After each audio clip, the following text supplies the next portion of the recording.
On parle de points de vente, on parle d'expérience client, mais aussi de numérique. Est-ce qu'à l'heure du numérique, le point de vente fait encore sens aujourd'hui?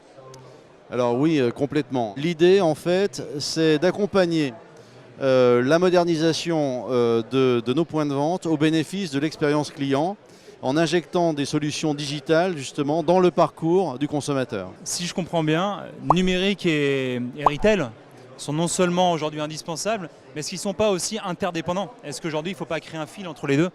Évidemment, hein, donc les goûts du consommateur évoluent, son parcours aussi doit évoluer, car ses attentes consistent bien à ne pas avoir un mur entre les canaux de distribution. Donc le consommateur, dans son approche omnicanale, évidemment, a besoin d'une cohérence en fait de la part de la Française des Jeux dans le traitement du point de vente comme justement de son offre digitale. Comment on fait aujourd'hui pour fluidifier ce rapport entre le numérique et le retail ou inversement le retail et le numérique? Nous, chez Adyen, le paiement, on le met vraiment en avant pour acquérir énormément de data, pour aider justement et alimenter le CRM de nos clients, des retailers.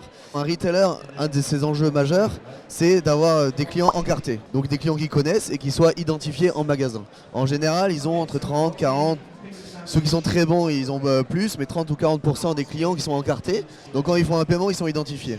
Mais les 60 ou 70 autres % de clients qui ne sont pas encartés, ils n'ont aucune donnée. Le gros avantage d'avoir une seule plateforme, c'est qu'un client qui vient aujourd'hui payer sur le site e-commerce, il est forcément identifié parce qu'il va se faire livrer. Le site e-commerce récupère son adresse mail, son adresse de livraison, etc. Et quand après, il vient en boutique, même s'il n'est pas encarté, il va payer avec son moyen de paiement, donc sa carte de paiement. Et donc grâce à la carte, on est capable de savoir initialement quel était ce client. On va être capable d'aider une marque dans sa stratégie globale.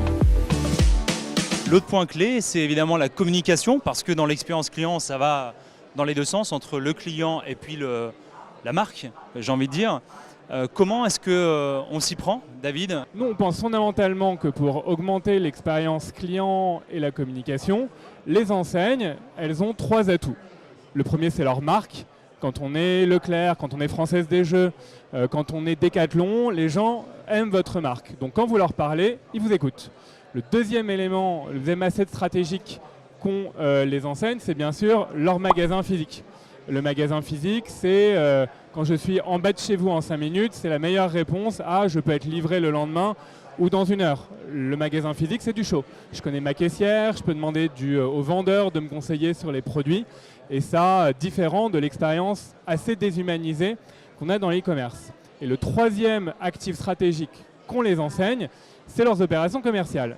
Dans les opérations commerciales, il y a des animations magasins qui ont lieu tout le temps dans les enseignes. Simplifil, c'est une société que j'ai créée donc, il y a 5 ans, qui est partie d'un constat simple, c'est qu'aujourd'hui le secteur du retail doit complètement se réinventer pour coller aux attentes des clients.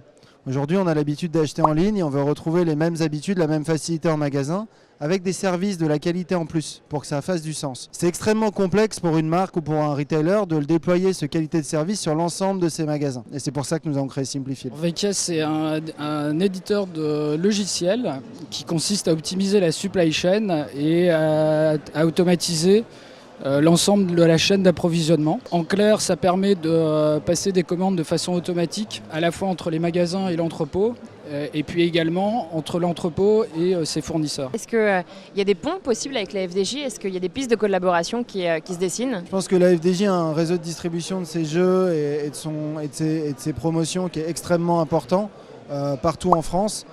L'expérience de leurs clients, l'innovation, la nouveauté, les promotions sont des enjeux clés dans la distribution et dans le succès de la FDJ aujourd'hui au quotidien.